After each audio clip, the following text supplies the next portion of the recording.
Hi, this is Esther with Discover Your Origins. In this video, I want to talk about Lauderdale County, Alabama marriage records.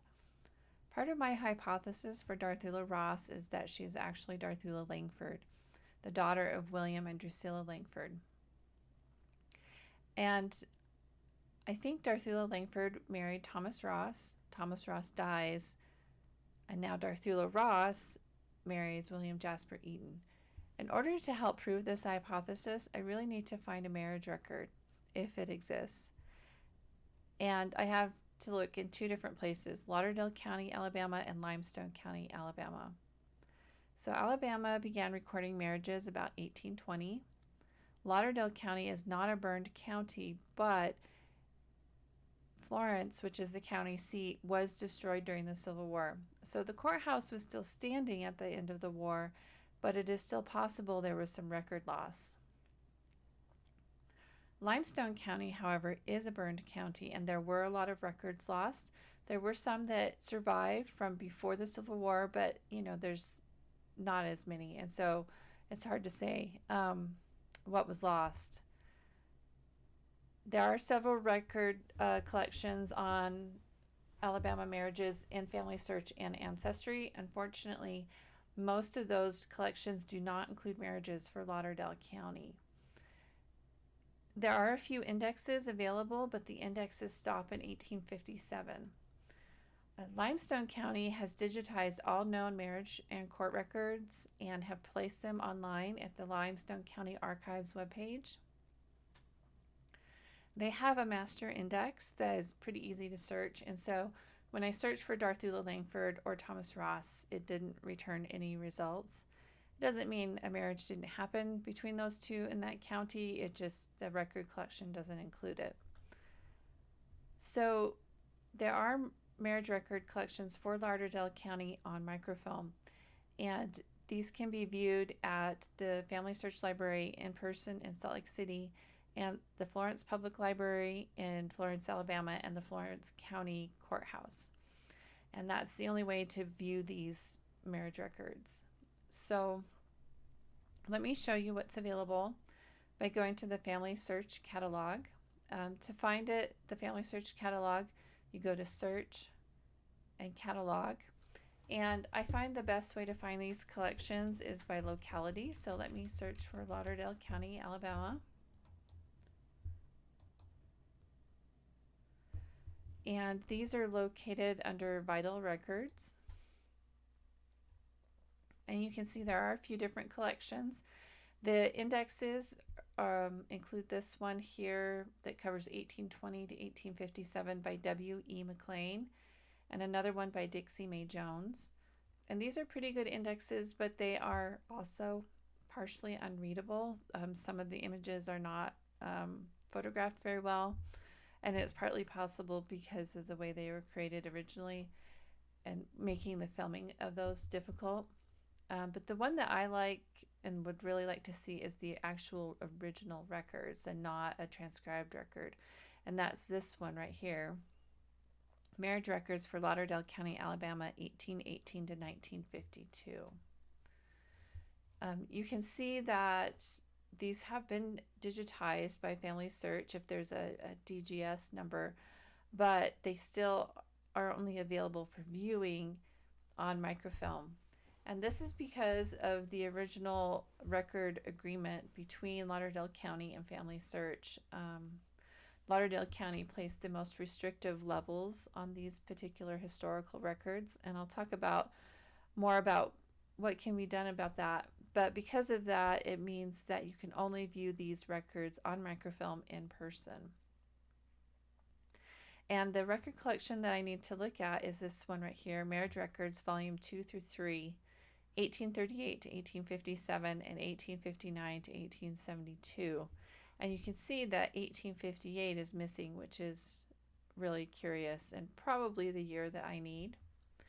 So in order to view these records, I have to go in person, and I wasn't able to schedule a trip right away, and so I decided to ask for help. The first place I looked for help was Family Search. They do provide a lookup service for record collections like this. Unfortunately, they said they couldn't offer a copy of the film, images on the film, because of copyright restrictions and because of the restriction levels placed by the Lauderdale County courts. And so they were willing to provide a transcript, but I would have to provide a specific image number. And since I can't see the film, I couldn't provide an image number to them to look at.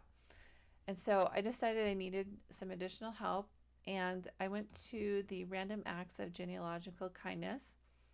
This is an organization of volunteers who are willing to do lookups, and they specialize in particular geographic regions or states. And so I found a volunteer that will look up things for Alabama, and she lived in Salt Lake City and was willing to travel to the Family Search Library to look at that film for me. So if you also decide to use the Random Acts of Genealogical Kindness, there are some guidelines. In particular, you want to be as specific for your request as possible to respect the volunteer's time. So don't ask for just a general search of an entire film. They probably would decline it. And also have good contact information. And then once they complete their search for you, make sure you leave a thank you on the rating page and send a thank you note to the person who did this for you. And so I found a volunteer. She looked up the record for me and was very thorough and described what the record looked like and said that how she searched it, and also reported that there was no marriage record for Darthula Langford and Thomas Ross. And that's okay because, as I said, 1858 is missing. So if the marriage didn't exist in the other years, then maybe it did exist for 1858, and that's the year that's missing. So what do we do about these marriage records?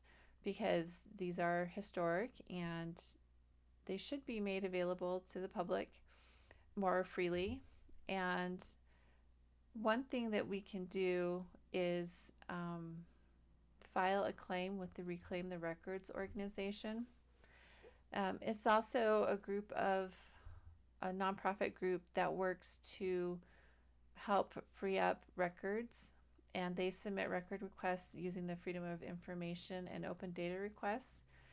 And they are a not-for-profit activist group of genealogists, historians, and researchers that want to help free historical records, like the Lauderdale County, Alabama marriage records. They've primarily focused on record collections in New England, specifically New York. They've also done some other states. And they have reports of some of the record collections that they have freed up. And once they retrieve the record collections, they submit them to the Internet Archive. And from there, Family Search and Ancestry then index those records because they're now available in the public domain. So they're doing some really important work. And I did file a suggestion to them to also look at Lauderdale County, Alabama, because marriage records and court records there are locked up and you can't look at them easily. And so they also accept donations, and you can see here some of the work that they've done. They've recently opened up the New York City vital records, and they've also done some other really good stuff. So I recommend looking at this site and seeing the good work that they're doing, and consider making a donation because what they do is very expensive, but also extremely valuable to genealogy work. So coming back to Darthula and the marriage records. Notably, the year 1858 was missing, so could a marriage have occurred in that year? The absence of a record does not mean the marriage never happened, so it's possible that a marriage still did happen. There may be other ways to establish a relationship. You know, it'd be nice to also look at the Lauderdale County court records, in particular for any information about the Langford family. They're also, like I said, not available for viewing online, and so I'd have to travel to Salt Lake City to look at the court records. And I did not ask a volunteer to look at the court records because I really need to be able to look at the entire film and not a specific image. And finally, because of the lack of records, DNA is turning out to be more and more the answer to solving the Darthula Ross and Darthula Langford research question. So if you would like more details about the Lauderdale County marriage records and what's available and how to view them, be sure to check out this blog article about Lauderdale County marriage records. And thanks for watching. See you next time.